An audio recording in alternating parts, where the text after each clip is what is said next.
वर्ष 2023 में निर्यापक मुनिपुंगव श्री सुधा सागर जी महाराज के चातुर्मास ने ताजनगरी आगरा के कई परिवारों को नई दिशा और दशा प्रदान की है।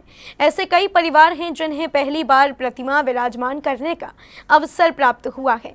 छिपीटोला में बनने वाले मंदिर के लिए जो परिवार आगे आए हैं, आइए जानते हैं कौन है वो और अब उन्हें कैसा लग रहा है। छिपीटोला के श्री पार्श्वनाथ दिगंबर जैन जयसवाल पंचायती मंदिर का वास्तु अनुसार निर्माण पूर्ण होगा, जिसका मुनिपुंगव श्री के दिशा निर्देशन में निर्माण कार्य शुरू हो चुका है। मंदिर में प्रतिमा विराजमान करने के लिए 22 दिसंबर को मुनिश्री की धर्म सभा में कुछ परिवार के नाम आगे आए हैं। इसी श्रृंखला में छिपीटोला के राजकुमार जैन मीटर वालों के परिवार को वर्तमान शासन नायक भगवान महावीर स्वामी की प्रतिमा स्थापित करने का अवसर मिला है, जिसे लेकर वह और उनका परिवार धन्य है। परम पूज्य आचार्य श्री विद्यासागर जी महाराज के परम प्रभावक से सुधा सागर जी के आशीर्वाद से हम सभी छिपीटोले वालों को ये सौभाग्य मिला कि 24 विराजमान करने का, जिसमें से हमारे परिवार महेश चंद राजकुमार जैन मीटर वाले परिवार को महावीर स्वामी वर्धमान स्वामी जो वर्धमान शासक है उनको विराजमान करने का सौभाग्य मिला है।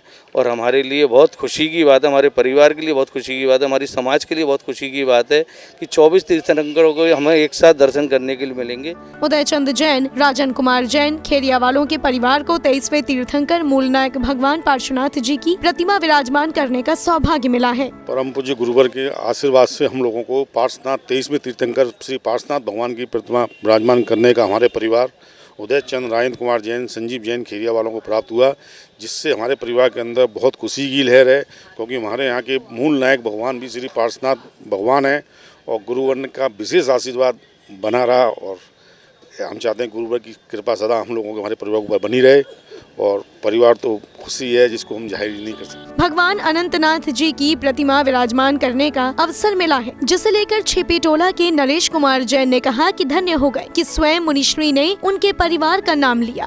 परम पूज्य गुरुदेव आचार्य श्री विद्यासागर महाराज जी के परम प्रभावक शिष्य गुरुदेव सुधा सागर जी महाराज के मुखार बिंदु से आज हमारे परिवार का नाम लिया गया, इससे हमें बहुत गर्व है। आज मेरे को हमारे परिवार को 14वें तीर्थंकर भगवान श्री अनंतनाथ जी की प्रतिमा विराजमान करने का सौभाग्य प्राप्त हुआ। 18वें तीर्थंकर अरहनाथ भगवान की प्रतिमा के लिए नामनेर के वीरेंद्र कुमार जैन की धर्मपत्नी उषा जैन ने भी अपने उद्गार व्यक्त किए। मेरे 18वें नंबर के भगवान अरहनाथ भगवान को विराजमान करने का सौभाग्य मिला। मेरा बहुत दिन से मन था कि मैं गुरु जी के सानिध्य में कोई प्रतिमा विराजमान, अब मेरा मन होता है कि मैं एक मंदिर भी बनवाऊं, 24 भगवानों को विराजमान करूं, उनके सानिध्य में बहुत खुशी होती है। मनीष कुमार और अनीश कुमार जैन परिवार को पहली बार अभिनंदन नाथ भगवान की प्रतिमा विराजमान कराने का सौभाग्य मिला है, जिसे लेकर उनका परिवार बहुत ही खुश है। चौथे तीर्थंकर अभिनंदन नाथ भगवान का अभिनय मिला है, बहुत ही खुशी है हमारे पूरे परिवार में। परम पूज्य विद्यासागर जी महाराज के परम शिष्य सुधा सागर जी महाराज के सानिध्य में हमें ये मिला है। लगभग 10 सालों से बहुत परिवर्तन है, खासतौर से इस साल तो बहुत ही ज्यादा आया है। इस पावन श्रृंखला में रीता जैन परिवार को शीतलनाथ भगवान की प्रतिमा विराजमान करने का सौभाग्य प्राप्त हुआ। शीतलनाथ भगवान की नौ में बहुत बहुत खुशी हुई। वही गुरुवन के मुख से जो निकलता है वो बहुत ही ज़्यादा अच्छा है। उनकी सानिध्य में हमें ये प्रतिमा मिली, उनके मुखार से हम तो सोच रहे थे कुछ, लेकिन अच्छी मिली, नौ में मिले भगवान जी, तो हमें बहुत ही ज़्यादा वो खुशी है अंदर से कि मतलब बहुत ही ज़्यादा ऐसे लग रहा है कि बहुत ही ज़्यादा खुशी है।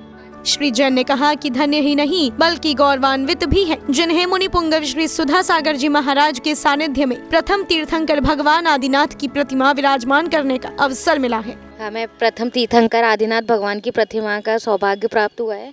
हम लोग बहुत हर्षित हैं कि हमें प्रथम तीर्थंकर मिले हैं और हमारे पूरे परिवार में बहुत ज़्यादा हर्ष और उल्लास का माहौल है कि हमें प्रथम तीर्थंकर आदिनाथ भगवान की प्रतिमा को सुधा सागर महाराज जी के सानिध्य में विराजमान करने की सौभाग्य प्राप्त हुआ है। ये हमारा पहले ही सौभाग्य है सुधा सागर महाराज जी के सानिध्य में जो हमें प्रतिमा को विराजमान करने का सौभाग्य मिला है। टूंडला से आए अनिल कुमार ने कहा कि वह भाव लेकर आए हैं कि मुनिश्री के श्री चरण टूंडला की ओर अग्रसर हो और वहां के समाज को भी पूजन अभिषेक विधि समझने का अवसर मिले। निर्यापक श्रमण मुनिपुंगव श्री सुधा सागर जी महाराज अब कुछ ही दिनों बाद कोरावली में एवं कानपुर में पंचकल्याण के लिए प्रस्थान करेंगे, तो हमारी विशेष भावना है कि परम पूज्य गुरुवर हमारे टूंडला नगर को कुछ समय दे करके वहाँ पर अभिषेक विधि का प्रारंभ कराकर अभिषेक विधि का ज्ञान कराकर एवं शांत धारा का ज्ञान कराकर हम सबों को मार्ग का जैन धर्म मार्ग का उद्घोषण दे करके कुछ समय हमारे टूंडला नगर में रुकें और हम सभी का मार्गदर्शन करें। उसके बाद पूज्य गुरुदेव की हमारी भावना है कि पूज्य गुरुदेव हमारे टूंडला को अधिक से अधिक समय दें। छिपीटोला मंदिर निर्माण कमेटी के सदस्य राजीव जैन ने कहा कि उन्हें वासु पूज्य भगवान की प्रतिमा विराजमान करने का अवसर मिला है। इसी के साथ मुनिश्री ने महिला सशक्तिकरण को लेकर अपना उद्बोधन दिया। आज गुरुवर के आशीर्वाद से हमारे परिवार के पुण्य की वजह से हमें वासु पूज्य भगवान का प्रतिमा जी विराजमान करने का सौभाग्य प्राप्त हुआ। आज जो प्रवचन गुरुवर ने दिए, गुरुवर ने 2 संदेश बहुत पूरे राष्ट्र के नाम पे दे दिया। महिला सशक्तिकरण के लिए पहला, और दूसरा महिलाओं की भागीदारी परिवार के अंदर भी किस तरह सकुशल हो जाए और वह अपने परिवार का जो अपने माता पिता का कर्ज है वो किस तरह से चुका पाएँ। इसके ऊपर महाराज जी ने आज बहुत सरल शब्दों में बहुत अच्छा प्रवचन दिया। 23 दिसंबर को भी छिपीटोला के भक्तों ने अपने दिन की शुरुआत गुरु पूजन के साथ की। साथ ही मुनिश्री के अमृत वचनों का रसपान कर सभी धन्य नजर आए। जैन फोकस के लिए आगरा उत्तर प्रदेश से शुभम जैन की रिपोर्ट।